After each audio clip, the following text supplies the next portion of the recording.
Procrastination അല്ലെങ്കിൽ മടി അല്ലേ. നമ്മൾ പ്രോക്രാസ്റ്റിനേഷൻ എന്ന് പറഞ്ഞാൽ ആക്ച്വലി എന്താണ്, നമ്മൾ ഒരു കാര്യം ഇന്ന് ചെയ്യേണ്ട ഒരു കാര്യം നാളെ ചെയ്യാം, മറ്റന്നാൾ ചെയ്യാമെന്ന് പറഞ്ഞിട്ട് നമ്മൾ നീട്ടി വയ്ക്കുന്ന ആ ഒരു കാര്യത്തിനാണ് നമ്മൾ ആക്ച്വലി പ്രോക്രാസ്റ്റിനേഷൻ അല്ലെങ്കിൽ ശുദ്ധ മലയാളത്തിൽ നമ്മൾ മടി എന്ന് പറയാം. അപ്പോൾ സത്യത്തിൽ ഈ മടിയുടെ പിന്നിൽ വേറെ എന്തെങ്കിലും കാരണങ്ങളുണ്ടോ? അപ്പോൾ നമ്മൾ പറയും പലരെയും, അവന് മടിയാണ്, അവനതൊന്നും ചെയ്യാനൊക്കില്ല, അതുകൊണ്ട് പല കാര്യങ്ങളും ചെയ്യുന്നൊക്കെ പറഞ്ഞ് നമ്മൾ കുറേ കളിയാക്കുക അല്ലെങ്കിൽ കുറ്റപ്പെടുത്തുകയോ ചെയ്യും. സത്യത്തിൽ ഈ മടിയുടെ പിന്നിലും കുറേ കാരണങ്ങളുണ്ട് കേട്ടോ.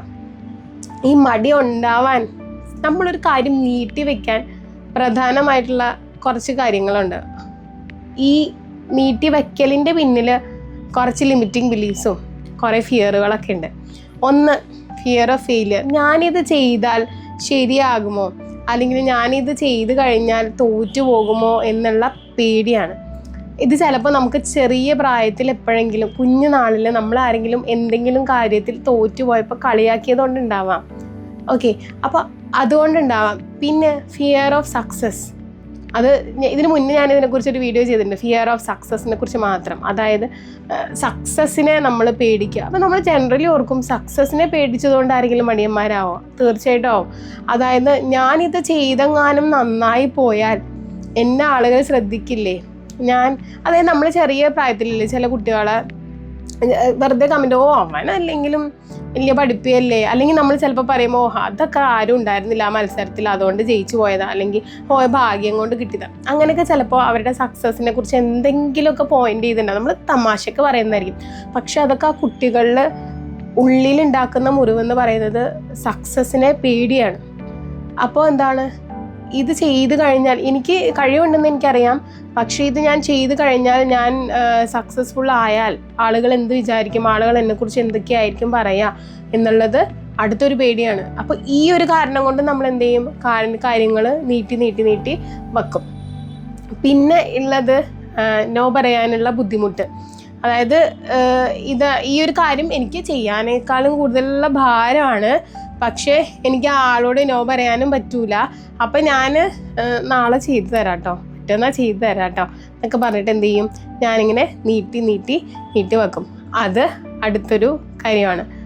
പിന്നെ നമ്മൾ ഐഡൻറ്റിഫൈ ചെയ്യപ്പെടുക എന്നുള്ളത് അടുത്തൊരു പേടിയാണ്. അതായത് ഞാനിത് ചെയ്ത് കഴിഞ്ഞാൽ മറ്റുള്ളവരെന്നെ തിരിച്ചറിയുമല്ലോ, അല്ലെങ്കിൽ മറ്റുള്ളവരെക്കാളും ഞാൻ വ്യത്യസ്തനായി പോലും. ഇപ്പോൾ ചില കുട്ടികൾക്കില്ല ഇങ്ങനെ അസൈൻമെൻ്റ് ഒക്കെ പറഞ്ഞു കഴിഞ്ഞാൽ ഞാനിത് ചെയ്താൽ ബാക്കിയുള്ള ആരും ചെയ്തില്ലെങ്കിൽ ഞാൻ ഇങ്ങനെ എന്നെ മാത്രം ഇങ്ങനെ ഐഡൻറ്റിഫൈ ചെയ്യപ്പെട്ടാലോ എന്നുള്ള ഒരു ഭയം.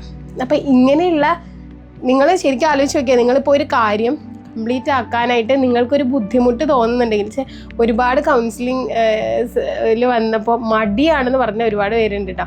എനിക്ക് മടിയാണ്, പഠിക്കാൻ മടിയാണ്, PSC ഒക്കെ പഠിക്കണമെന്ന് ഭയങ്കര ആഗ്രഹത്തിലാണ് തുടങ്ങിയത്, പക്ഷേ ഒരു സ്റ്റേജ് എത്തിക്കഴിഞ്ഞപ്പോൾ എന്നെക്കൊണ്ട് പറ്റുമോ, അല്ലെങ്കിൽ അങ്ങനെ പേടിയായി, ഇപ്പം എനിക്ക് പഠിക്കാൻ പറ്റുന്നില്ല, മടിയാണ്, മുന്നോട്ട് പോകാൻ പറ്റണില്ല എന്നൊക്കെ പറഞ്ഞിട്ട് ഒരുപാട് ആളുകൾ കൗൺസിലിങ്ങിന് വരലുണ്ട്. അപ്പോൾ ഇവരുടെയൊക്കെ ആക്ച്വലി ഉള്ള പ്രശ്നം, ഇവരുടെയൊക്കെ ഉള്ളിൽ കിടക്കുന്ന ഇത്തരം ഫിയേഴ്സാണ്. അല്ലെങ്കിൽ എന്നെ കൊണ്ട് പറ്റില്ല എന്നോ, അല്ലെങ്കിൽ ഇന്ന കാര്യങ്ങൾ ചെയ്താലേ നടക്കുള്ളൂ എന്നുള്ള ലിമിറ്റിംഗ് ബിലീഫ്സും അതിൻ്റെ കൂട്ടത്തിലുണ്ടാവും. അപ്പോൾ ഈ ഫിയറായിട്ട് ഈ ഫിയർ തരുന്നത് ചില ബിലീഫുകൾ, ചില വിശ്വാസങ്ങൾ നമുക്കുള്ളതുകൊണ്ടാണ്. അപ്പോൾ ഈ വിശ്വാസം രൂപപ്പെട്ടത് എങ്ങനെയാണ്, കുഞ്ഞുനാളിൽ നമ്മളൊക്കെ മറ്റുള്ള കുട്ടികളോടൊക്കെ പറയുന്ന കുഞ്ഞു കമൻറ്റുകളിലൂടെ കിട്ടിയിരിക്കുന്നതാണ്. അപ്പോൾ കിട്ടിയ മുറിവുകളാണ്, ആ മുറിവുകളിൽ നിന്ന് വന്ന ബിലീഫുകളാണ്, വിശ്വാസങ്ങളാണ്, ലിമിറ്റിംഗ് ബിലീഫുകളാണ്. അതിൽ നിന്ന് വന്ന പേടിയാണ് പലർക്കും മുന്നോട്ട് പോകാനായിട്ട് സാധിക്കാത്തത്. അപ്പോൾ ഇനി നിങ്ങൾ കാര്യങ്ങൾ ഡിലേ ചെയ്യുന്ന സമയത്ത് ഒന്ന് പുറകോട്ട് തിരിഞ്ഞു നോക്കുക. എന്താണ് എന്നെ പിറകോട്ട് വലിക്കുന്ന ഭയം, എന്താണ് എന്നെ പിറകോട്ട് വലിക്കുന്ന ലിമിറ്റിംഗ് ബിലീഫ്, അതിനെ ഐഡൻറ്റിഫൈ ചെയ്യുക.